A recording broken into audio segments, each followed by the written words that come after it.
It's pretty obvious that a lot of people don't know what they're doing to essentially grow their chest. Today, I want to give you 3 simple steps on how you could increase the size of your chest to get that perfect aesthetic look.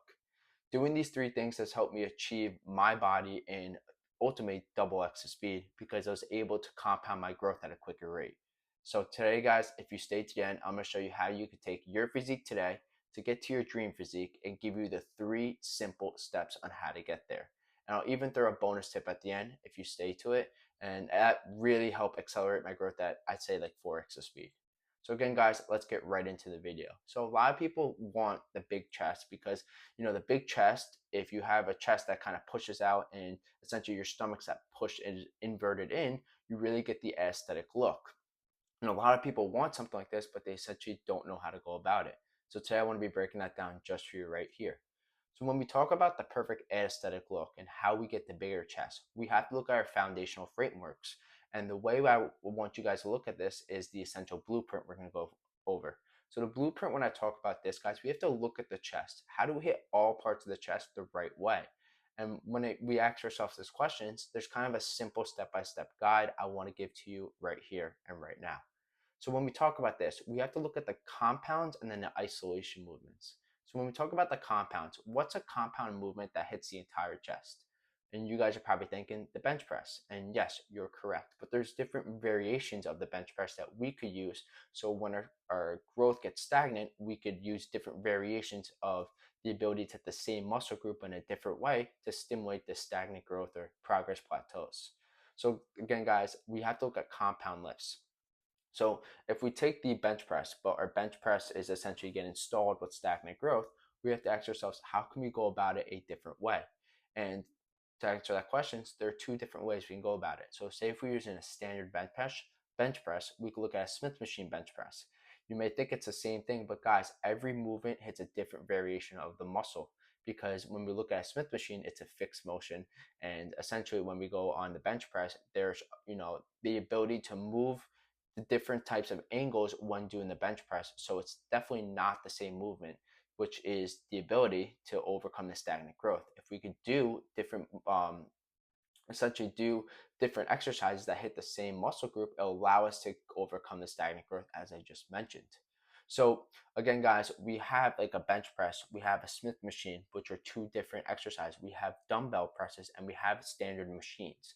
All these things, guys, can help increase our chest size because what we're doing is we're going to start iterating and morphing our workout plans with different exercises to hit the same muscle group. But again, guys, we should always be relying on a strong compound lift. I'm not saying that essentially you should only use machines or only use bench press. We should use all 4 of these different styles to essentially allow us to overcome the stagnant growth. So step A is essentially have a compound lift. If we look at it, what I want you guys to walk away with is a standard bench press or maybe a Smith machine press. Dumbbells, yes, are a great one. I like using more the compound, the standard machines, but dumbbells are a great exercise as well. And start iterating and morphing different exercises and your plans to incorporate all 3 of these to eliminate the stagnant growth. What I next want to go into is to focus on 3 parts of the chest. We have our upper, our middle, and lower. So now what I want you guys to do is look at what isolation movements hit each part of the chest. So of course, when we look at upper, we can do an incline Smith machine press, an incline bench press, or incline dumbbell press, or a incline machine press. Then you have incline cables as well.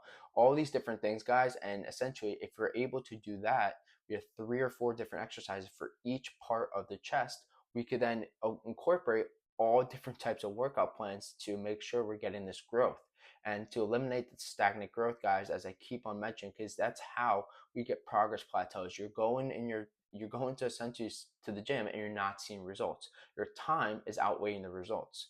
That means essentially you're not switching up your workouts. You're using stagnant growth as essentially byfactor of you not getting the results you want. And that's really important that we need to mix up and use different variations to essentially get to our end goal, which is growing a bigger chest. So again, guys, as I mentioned, just to recap where we're at right now, what we have are the compound lifts and then the isolation movements. So what we talk about is we're going to have different isolation movements for each part of the chest. So we're going to have 4 different isolation movements to the upper chest, the middle of your chest, and the lower chest. Same with their compound. Now we have a step-by-step guide on seeing, okay, now I have the ability to compound lift, which will hit the entire chest, and then maybe our isolation movements, which will hit each section of the chest.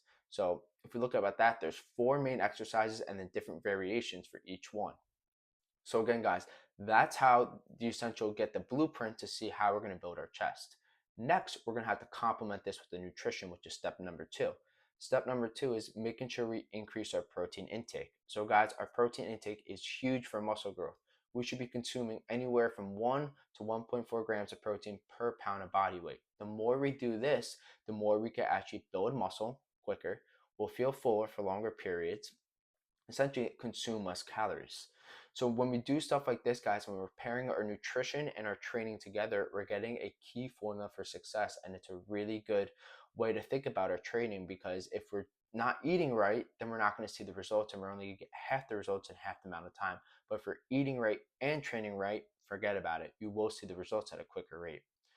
And then the last one I actually want to get into, which is a little bonus tip, actually, I'll throw in another bonus step at the end. But the third thing I want to go to is essentially doing progressive overload metrics. So when we do progressive overloading, guys, we're going to have to make sure we increase the weight as we keep on going.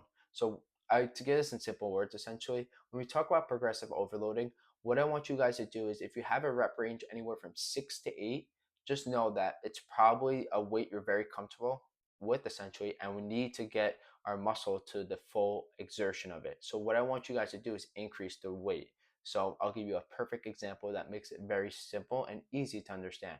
If I'm benching 225 for a range of 6 to 9 reps, say 8 to 9, that is a weight I'm very comfortable at. And essentially, the more I do it, it doesn't allow me to build muscle, because it's not essentially, making me get stronger. You could increase the intensity and the resistance time under tension, but I like to really increase the weight if I want to boost up my size. So if I'm going to do this, I'm going to drop essentially how many reps I'm doing. So I want to go back to 4 to 6, and I'm going to increase the weight. So if we increase the weight, say I throw a 10 on each side and I'm repping 4 to 6 reps, then essentially I'm going to have to build my way back up to 6 to 8, and then I rinse and repeat that process. That's a really good way to build muscle. So if we do progressive overloading, we have a killer training program on how I broke down the blueprint, have a nutrition, guys, now we're forming a key way to build our chest and get it a lot bigger. And the little bonus tip I want to add in right now, so I thank you guys for staying to the end of this video, is actually pushing to failure. So pushing to failure is a great way to do it. And you shouldn't, so there's misconceptions on going to failure. You shouldn't be going to failure in your first 1 to 2 sets. That's not the right way of doing it, because what it is, it's actually taking away from your workout. Your going to failure should be your last 1 to 2 reps. Not reps, sets, apologies. It should be your last 1 to 2 sets. And when you're able to do this, so I'll give you a perfect example on how I do this, and it really helps. I know that I could rep anywhere from 4 to 5 if I'm trying to get stronger. I'll have a spot on my last, where that 5 range kind of hits, where I'm a little iffy, and I'll tell them to push me 2 or 3 more. But I like to have them push them from my elbows and not the bar, because it really allows me to get that full mind muscle connection, and it really makes sure I get that squeeze.